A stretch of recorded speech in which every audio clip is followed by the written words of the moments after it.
Imagine que está sentado num café, numa manhã comum de terça-feira. Café na mão, portátil aberto, ler e-mails. A porta abre-se. Alguém entra. Uma pessoa mais velha, talvez na casa dos 50 ou 60 anos, olham ao redor da sala e os seus olhos fixam-se em si. Vão diretamente para a sua mesa. Sentam-se sem pedir autorização. Olham diretamente para o seu rosto e dizem o seu nome completo. Não apenas o nome que todos conhecem, o seu nome legal, incluindo o nome do meio, que nunca usa. Depois dizem a morada onde morava quando tinha 7 anos. Uma casa da qual a sua família se mudou há 20 anos. Informação que não consta em nenhum registro público. Descrevem o interior do seu quarto de infância, a localização exata da sua cama, o cartaz na parede, a alcunha que a tua avó te chamava e que mais ninguém usava. E depois dizem a frase que para o seu coração, sei destas coisas,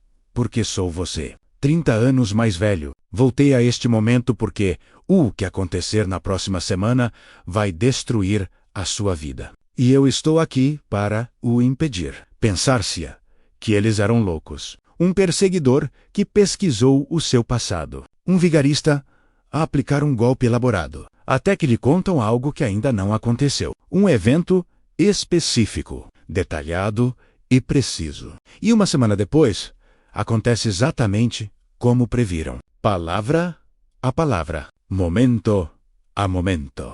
3 casos documentados. 3 pessoas que se encontraram através dos tempos. 3 encontros com provas físicas que não deveriam existir. 3 vidas transformadas por avisos de futuros que ainda não aconteceram. Bem-vindo à realidade impossível de se encontrar consigo mesmo. Emma Suibantina, 24 anos. Quando a sua vida se dividiu em 2 linhas temporais. 15 de setembro de 2023. Portland, Oregon. Um café chamado Sterling Coffee na esquina da Quinta com a Morrison. Emma era designer gráfica, freelancer, lutando para construir uma base de clientes, tomando o seu terceiro pequeno almoço.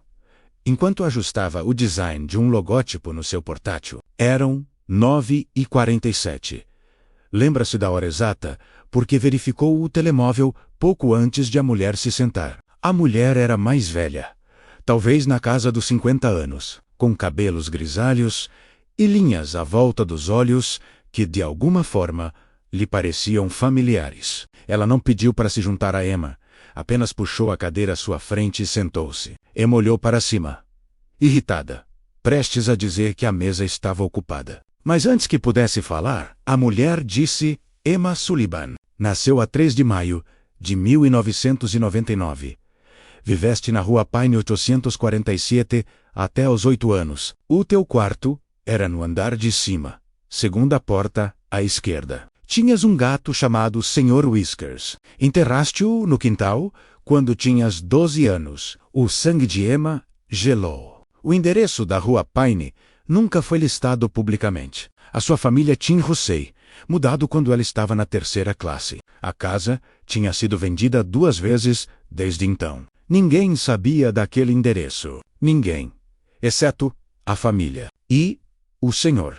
Whiskers. Aquele gato tinha sido dela. Ela nunca tinha contado a ninguém fora da sua família imediata sobre o seu funeral. Nunca postou sobre isso. Nunca mencionou isso aos amigos. Era uma dor de infância particular que ela carregava em silêncio. A mulher inclinou-se para a frente. Os seus olhos eram intensos, focados, quase desesperados. Sei destas coisas porque sou tu, Emma. Daqui a 31 anos. Tenho 55 anos. E voltei a este preciso momento porque preciso de te avisar. A Emma queria correr. Queria gritar. Queria acreditar que era uma piada de mau gosto. Mas a mulher continuou a falar. Daqui a 6 dias, na sexta-feira, 21 de setembro, vai receber um e-mail de uma empresa chamada Vertex Design. Vão oferecer-lhe uma vaga a tempo inteiro. Designer Senior. Salário, benefícios, mudança para São Francisco. Vai parecer tudo aquilo para que tem trabalhado. A sua grande oportunidade. Emma abanou a cabeça. Não vou fazer entrevistas em lado nenhum. Não conheço nenhuma empresa chamada Vertex. A mulher esboçou um sorriso triste. O e-mail chega na quinta-feira de manhã. Inesperado. Encontraram o seu portfólio online. A oferta será generosa. Mais dinheiro do que já ganhou. E vai sentir-se tentada a aceitar imediatamente. As mãos de Emma tremiam. Isso era uma loucura. Mas o rosto da mulher. Havia algo no seu rosto. O formato do seu queixo. O modo como as suas sobrancelhas se curvavam. Parecia...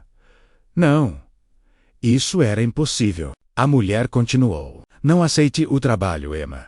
Eu imploro-lhe. Aceite o contrato de freelancer, que vem do cliente de Austin. Eu sei que parece mais pequeno, menos impressionante. Mas acredite em mim. Se aceitar o trabalho na Vertex, daqui a 3 meses, perderá tudo. Emma recuperou a voz. Porque o que acontece? A mulher levantou-se. Não lhe posso dizer. Mas saber demasiado pode mudar as coisas de formas que não consigo prever. Basta lembrar-se. Vertex Design. 21 de setembro. Diga não. Ela virou-se e caminhou em direção à porta. Emma correu para segui-la, derrubando o portátil e entornando o café. Quando chegou à porta, a mulher tinha desaparecido. Emma correu para o exterior. A rua estava apinhada. Ela procurou rostos. Nada. A mulher tinha desaparecido. Emma voltou para dentro, com o coração aos saltos e as mãos ainda trêmulas. Sentou-se novamente à mesa, olhando para o café derramado que se espalhava pela madeira. Aquilo tinha mesmo acontecido? Olhou em redor. Outros clientes estavam absortos nas suas próprias conversas, nos seus próprios ecrãs. Ninguém parecia ter notado nada de anormal. Emma verificou o telemóvel. Nenhuma mensagem, nenhuma chamada perdida. Só a hora 10:03 da manhã. 16 minutos haviam passado. Abriu o portátil. Tentou concentrar-se no trabalho, mas não conseguiu. As palavras da mulher não paravam de ecoar. 21 de setembro. Vertex Design. Não aceite o emprego. Nessa noite, a Emma não conseguiu dormir. Pesquisou Vertex Design no Google. Empresa a sério, com sede em São Francisco. Faziam branding para startups tecnológicas. Portfólio respeitável. Nada suspeito. Na manhã de quinta-feira, 19 de setembro, Emma acordou com uma notificação por e-mail. Assunto: oportunidade entusiasmante. Vaga para designer sênior. Remetenten Vertex Design. Emma sentiu o estômago embrulhar. Abriu o e-mail com as mãos trêmulas. A mensagem era profissional, entusiasta. Encontraram o portfólio dela no Behance. Adoraram o trabalho dela. Queriam oferecer-lhe uma posição de designer sênior. Vencimento: 75 mil por ano. Benefícios completos. Auxílio à mudança. Data de início: 1 de novembro. Era tudo o que Emma vinha procurando. Estabilidade financeira. Reconhecimento. Uma carreira a sério. E chegou exatamente quando a mulher disse que chegaria 2 dias antes e não 6 dias. Mas, quase. Emma olhou para o e-mail durante 1 hora. Depois, verificou as outras mensagens. E lá estava um e-mail de uma startup de Austin para a qual tinha feito o trabalho freelance há meses. Queriam contratá-la para um projeto de 6 meses. Renda fixa. Trabalho remoto, mais pequeno que a Vertex, mais sólido. As mãos de Emma pairavam sobre o teclado. Cada parte lógica do seu cérebro gritava para aceitar a Vertex. Este era o seu sonho. Mas o rosto da mulher. O conhecimento impossível. O tom desesperado. Se aceitar o emprego na Vertex, perderá tudo. Emma fechou os olhos e recusou o contrato da Vertex Design. Aceitou o contrato de Austin. 3 meses depois, em novembro de 2023, a Vertex Design anunciou falência. A empresa estava envolvida em fraude financeira. As investigações revelaram apropriação indevida, empreiteiros não pagos e documentos falsificados. Todos os que se juntaram à empresa na onda de contratações de outono, incluindo a equipa de design da qual Emma terá feito parte, perderam os seus empregos sem indenização. Muitos mudaram-se para São Francisco, assinando contratos de arrendamento e mudando de vida. Estavam presos, desempregados, numa das cidades mais caras dos Estados Unidos. Emma terá sido uma delas, mas N. ou foi, porque uma mulher que afirmou ser ela de 2054 sentou-se num café e alertou-a. Emma verificou as imagens de segurança do café mais tarde. Solicitou-as ao gerente, alegando que tinha deixado algo para trás e queria ver se alguém o apanhava. O gerente mostrou-lhe a gravação. O registro do tempo marcava 9h47 para as 10h03 da manhã. Emma no ecrã, sentada à mesa, a trabalhar no seu laptop. Às 9h52, ela olha para cima. Parece assustada. A sua boca se move. Ela está claramente a falar com alguém. Mas a cadeira à sua frente está vazia. Durante 11 minutos, Emma tem uma conversa animada com ninguém. Esse desetar. Esse levanta-se de repente, deixa cair o portátil, entorna o café e corre para a porta. Sozinha, nunca estava lá mais ninguém.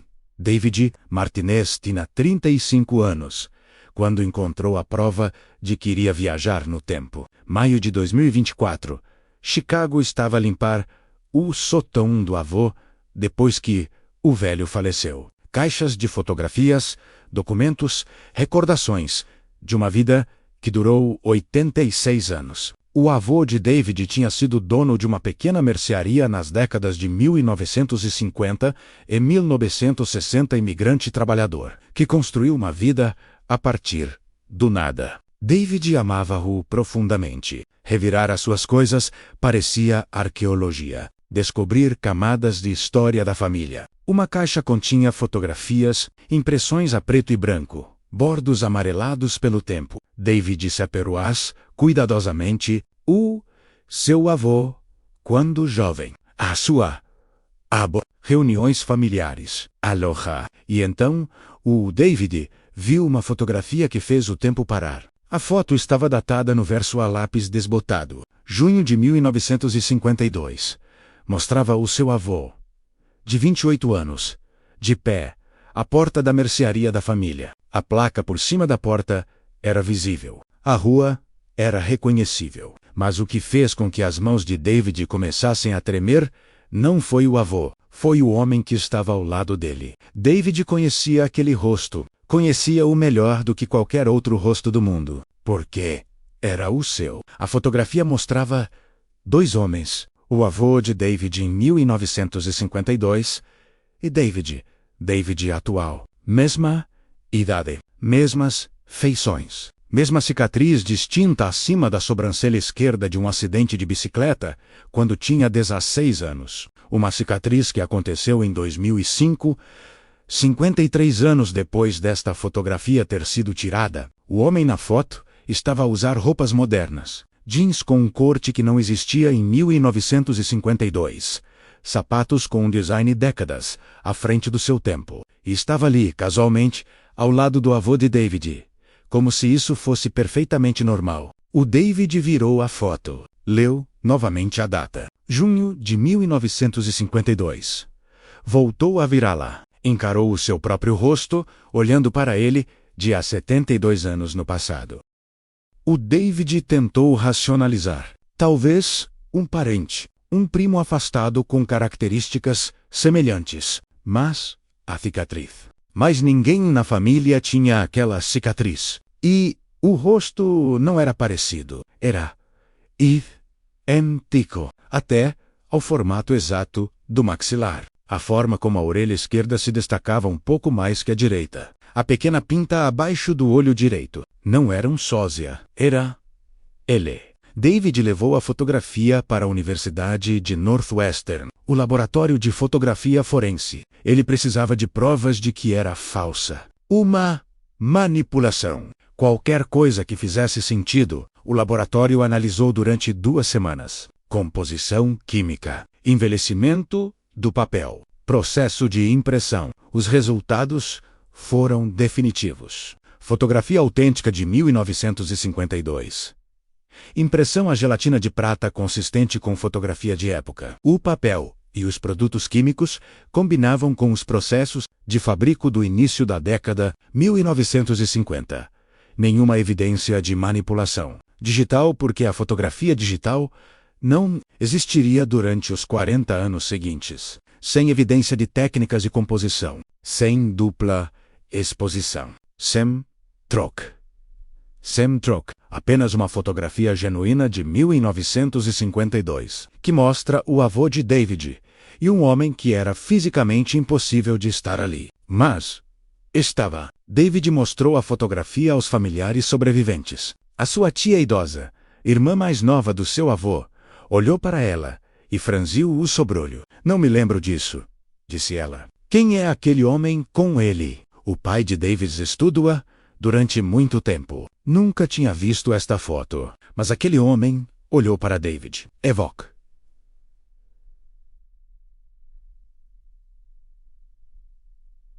Evoque. Exatamente você. Ninguém tinha explicações. Ninguém se lembrava de um visitante misterioso em 1952.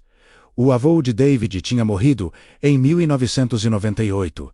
Nunca tinha mencionado nada sobre um encontro estranho, sobre alguém do futuro, sobre um homem que se parecia com o seu neto antes de o seu neto nascer. A fotografia estava agora em cima da mesa de David. Prova de algo que ainda não aconteceu, ou já aconteceu, dependendo da forma como se olha para o tempo. Porque se David aparece numa fotografia de 1952, isso significa que em algum momento do seu futuro viajará para 1952, encontrará o seu avô, ficará do lado de fora desse supermercado e tirará uma fotografia. Não é uma previsão, é uma certeza ou documentado preservado. Aguardando a Michael Torres, tinha 29 anos quando recebeu um telefonema seu. 8 de março de 2024, 11h47 da noite. Estava deitado na cama, a olhar para o telemóvel antes de dormir, quando começou a tocar. O número no ecrã eflou, olhar 2 vezes. Era o seu próprio número. O seu telefone estava a ligar sozinho. Michael encarou-o. Isto já tinha acontecido antes. Uma falha em que uma chamada de spam falsificou o seu número. Ele quase recusou, mas a curiosidade fê-lo atender.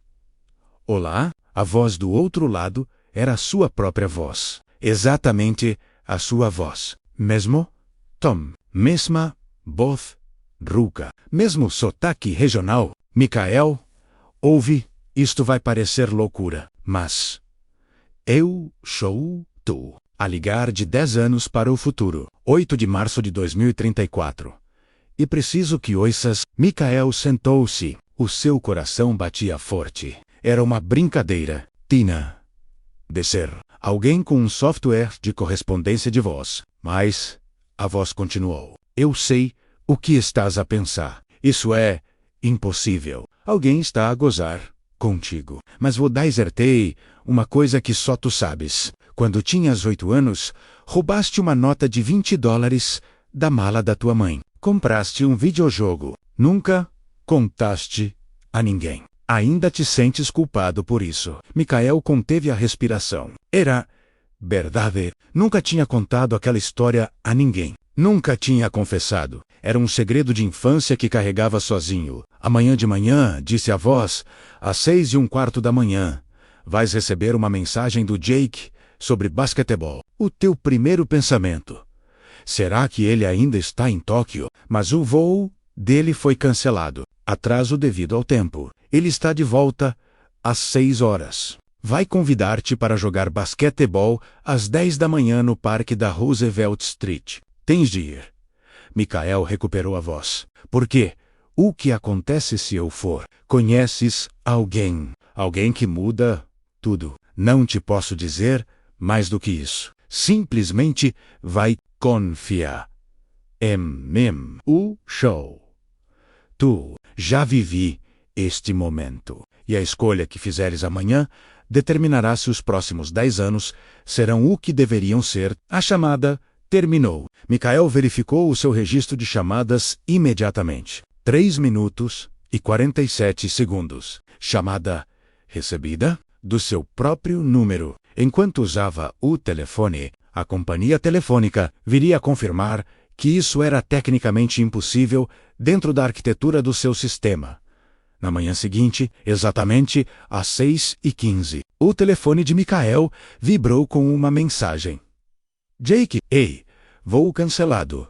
Voltei. Basquetebol, às 10 horas. Parque Roosevelt. Michael olhou fixamente para a mensagem. Tudo o que a pessoa que ligou tinha dito, exatamente como previsto. Ele respondeu, sim, estarei lá. Esse 10 horas, Michael apareceu no campo de basquetebol. O Jake estava lá com alguns rapazes. Eles jogaram algumas partidas. Uma manhã normal. E então ela apareceu.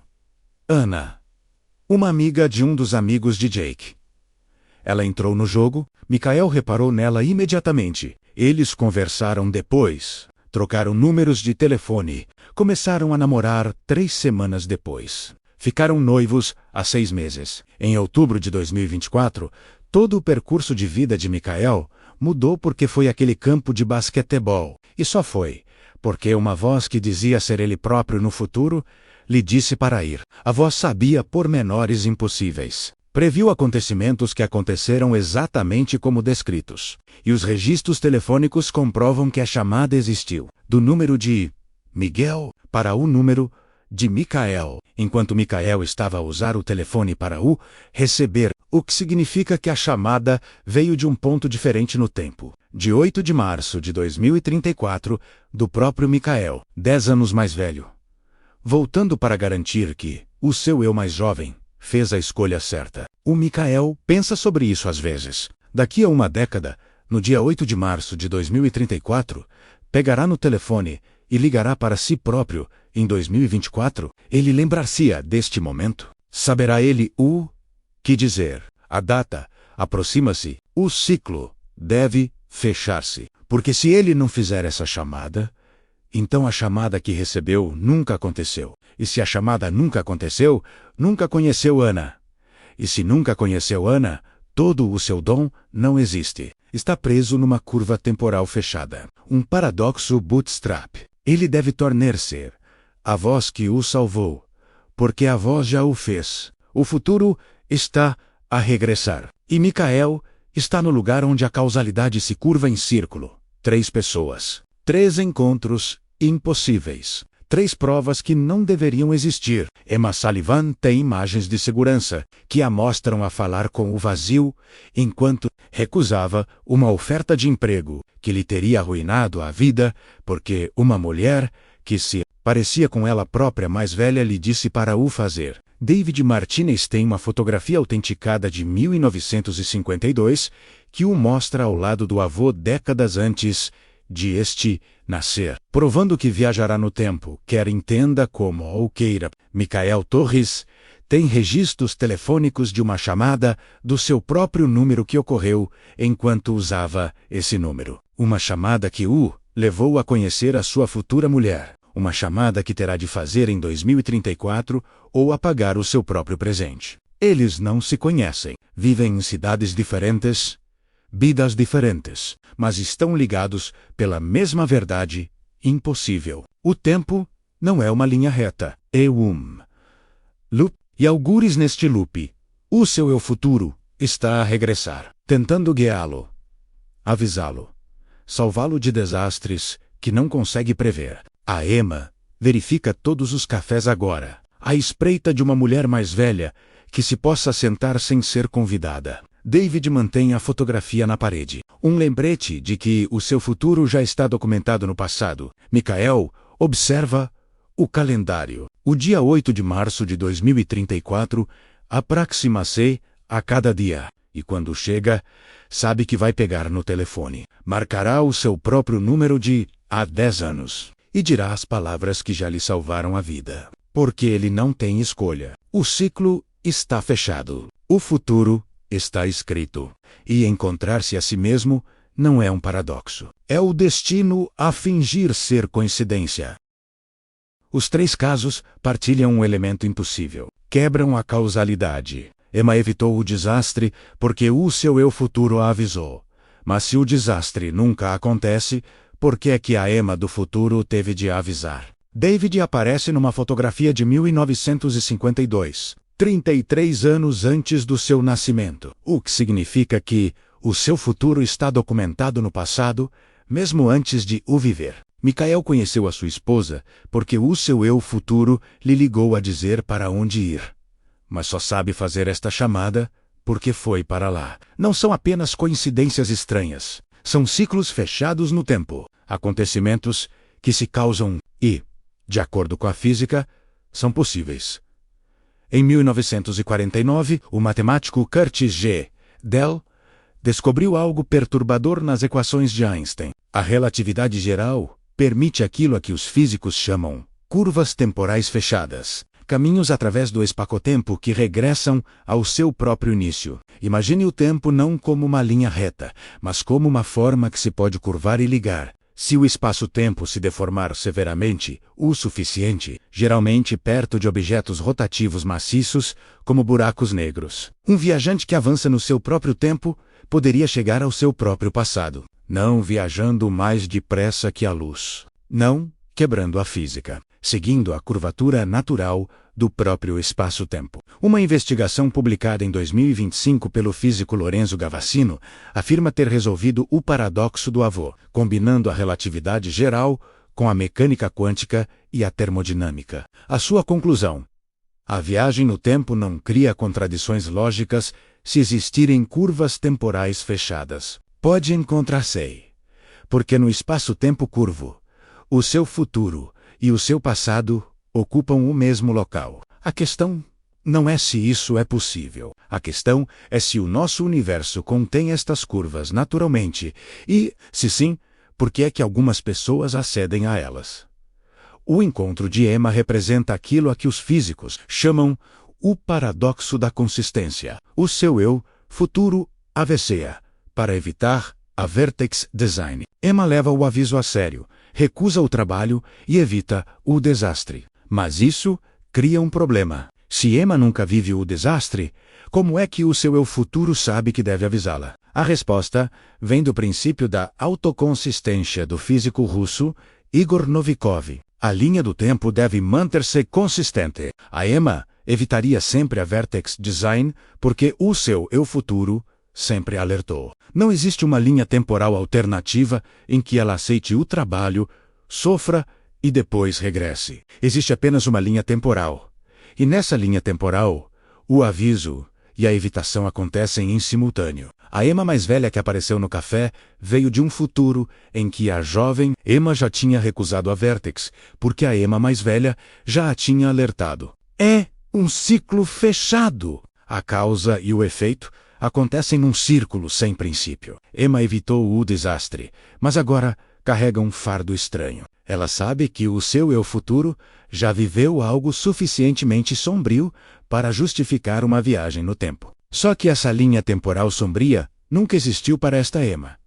Vive no ramo onde foi salva. Mas a mulher que a salvou veio de algum lado, de alguma versão da realidade em que as coisas correram mal. Emma pergunta-se, por vezes, se esta outra versão ainda existe em paralelo. Se, algures, outra Emma assumiu o cargo na Vertex, perdeu tudo e aprendeu a viajar de volta para se avisar, criando esta linha do tempo como um ramo. Ou se sempre existiu apenas uma linha temporal, e o aviso sempre fez parte dela.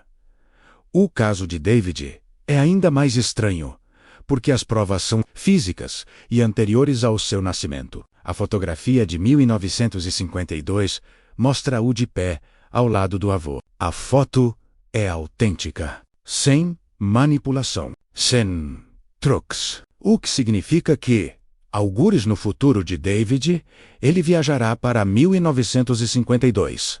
Isto não é previsão, é documentação. O seu destino já está escrito no passado. Ainda não viajou, mas a foto prova que viajará. Isto cria o que se chama o paradoxo da predestinação. Eventos predeterminados por evidências do futuro. O David não tem escolha. Deve viajar para 1952 porque já o fez. O livre-arbítrio torna-se questionável. Se a foto existir, mostrando-o no passado, ele pode optar por não ir? O que acontece se ele recusar? A resposta pode ser que a recusa é impossível. Não porque algo o force, mas porque a linha temporal já está completa. A sua visita de 1952 já ocorreu na perspectiva do espaço-tempo como um todo. Ainda não a vivenciou a partir da sua linha temporal pessoal, mas objetivamente já aconteceu. Está a viver os anos entre agora e o momento em que regressa a 1952. A foto é a prova de que a sua linha do mundo se fecha. O David estuda a fotografia constantemente, tentando encontrar pistas. Qual a idade dele na foto? Parece ter uns 35 anos. A sua idade atual. Ele viaja logo? Ou viaja mais tarde, mas chega numa altura em que parece ter 35 anos? Por quê? 1952. Por quê? Seu avô. A foto mostra-os de pé, casualmente, nenhum choque no rosto do seu avô. O que sugere que talvez o seu avô soubesse. Talvez o David já o tivesse explicado. Talvez isso tenha sido planeado. David mantém diários detalhados agora, documentando tudo, porque sabe que um dia vai precisar dessas informações. Quando descobrir como viajar, quando o ciclo se fechar, ele precisará de saber exatamente o que fazer. Ir para aquele local específico, ficar naquele lugar específico, usar roupas que pareçam modernas, tirar-lhe uma foto. O ciclo deve fechar-se perfeitamente. Ou o paradoxo. Intensifica-se. A situação de Michael representa a forma mais pura do paradoxo Bootstrap. Conheceu Ana porque o seu eu futuro lhe ligou para lhe dizer para ir à quadra de basquetebol. Eles estão noivos agora por causa desta ligação. Mas a única razão pela qual Michael sabe que deve fazer esta chamada em 2034 é porque a recebeu em 2024, de onde surgiu a informação. A ligação criou-se sozinha. Michael não teria conhecido Ana sem a chamada, mas a chamada não teria acontecido sem que Michael tivesse conhecido Ana. É um ciclo causal fechado sem início. Informação a surgir do nada, criando-se ao longo do tempo. O dia 8 de março de 2034 aproxima-se. O Michael sabe o que tem de fazer. Às 11h47 da noite, marcará o seu próprio número de 10 anos antes. Contará ao seu eu mais novo sobre a mensagem de Jake, sobre o campo de basquete, sobre a mulher que vai conhecer. Ele não tem escolha. Se não ligar, a chamada que recebeu nunca aconteceu. O que significa que nunca conheceu Ana. O que significa que todo o seu presente se desfaz. O noivado que existe agora depende de ele fechar o ciclo. Ele está preso no destino. Viver um guião que já foi escrito pelo seu eu futuro, que estava a seguir um guião escrito por um eu futuro mais distante, desde a ligação original que se criou. Os físicos chamam-lhe o paradoxo Bootstrap, porque é como puxar-se para cima, pelas próprias botas. Impossível. No entanto, Michael tem os registros telefônicos. A chamada aconteceu do número dele. Enquanto ele estava a usar esse número, a empresa de telecomunicações confirmou que é tecnicamente impossível no seu sistema, o que significa que a chamada veio de fora do sistema deles. A partir de um ponto no espaço-tempo, em que o seu número existe 10 anos depois, Michael pergunta-se, por vezes, se ainda lhe resta algum livre-arbítrio. Cada ação da chamada em diante foi determinada pela informação dessa chamada. Foi a tribunal porque lhe foi ordenado. Falou com a Ana porque sabia que era importante. Ele pediu em casamento porque está a viver o destino que o seu eu futuro já criou. Ou será que não? Talvez a chamada apenas tenha dado início à primeira ação, e tudo o que aconteceu depois foi uma escolha dele. Talvez o seu eu futuro apenas tenha aberto a porta, e Michael tenha entrado por ela livremente. Ele não saberá até 2034. Até se tornar a voz, até fechar o ciclo. As imagens de segurança do café de Emma revelam uma verdade crucial. Mostram-na a falar com o nada. Durante 11 minutos, ela mantém uma conversa animada com ninguém. O que significa que, Ou ela teve uma alucinação durante todo o encontro, ou a mulher existia numa camada diferente da realidade que as câmaras não conseguem captar. Mas se foi uma alucinação, como é que Emma sabia da existência da Vertex Design antes de o e-mail chegar? Como é que ela sabia da existência do cliente de Austin? As previsões concretizaram-se, o que significa que a mulher era real, apenas não visível para os dispositivos de gravação normais, ou não estava presente no espaço físico desta linha temporal. Talvez Emma estivesse a ver através de linhas temporais. O seu eu futuro regressou não fisicamente, mas através de alguma ligação quântica, consciência com consciência. A conversa aconteceu na mente de Emma, mas a informação era real, transmitida através de curvas temporais fechadas que ligam não lugares, mas momentos de consciência. A fotografia do David é diferente, é física, tangível, autenticada. Ele está realmente lá em 1952. O que significa que a sua viagem futura não é consciência, é física. O seu corpo move-se através do tempo, aparece no passado. Existe em 2 lugares na linha do tempo simultaneamente. O jovem David a viver em 2025.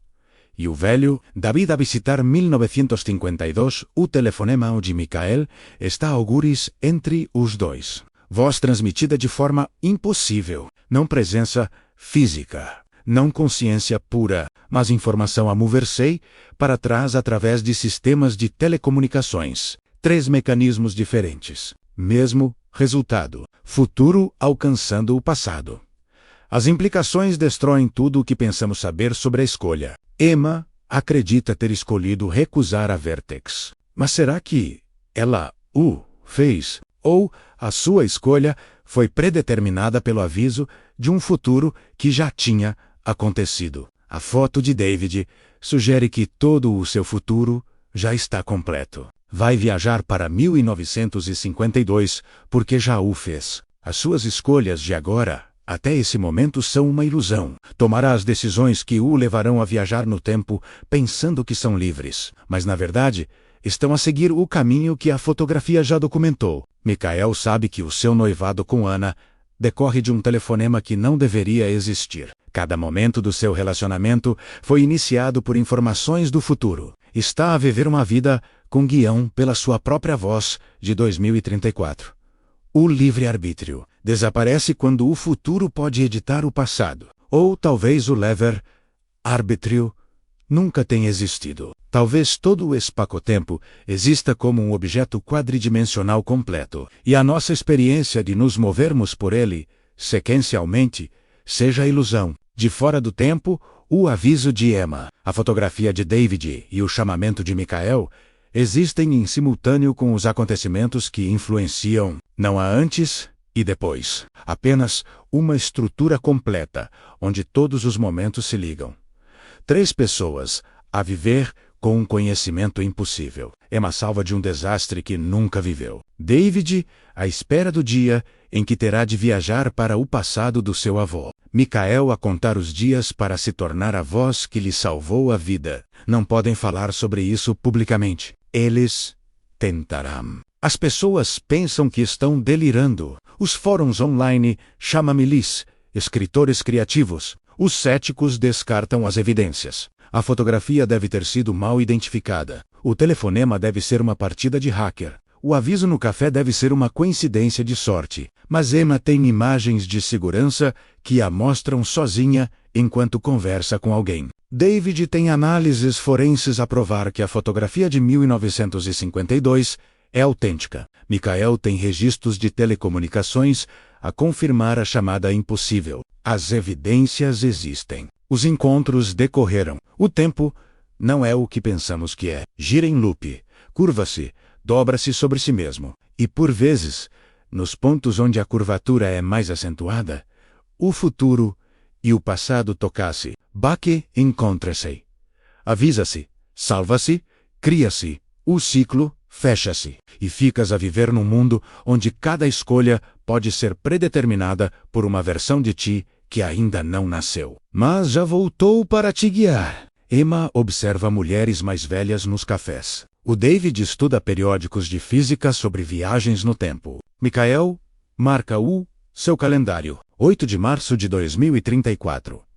O dia em que fecha o ciclo. O dia em que ele se torna a voz. O dia em que ele prova que encontrar-se a si mesmo não é ficção científica. É o resultado inevitável de viver num universo onde o tempo é uma dimensão pela qual se pode voltar. Onde o seu futuro já está escrito no seu passado. Onde a pessoa que melhor te conhece não é o teu companheiro ou a tua família. É você 30 anos mais velho, voltando através do tecido do espaço-tempo. Para te avisar, para te salvar, para garantir que se torna a pessoa que pode voltar e fazer o mesmo.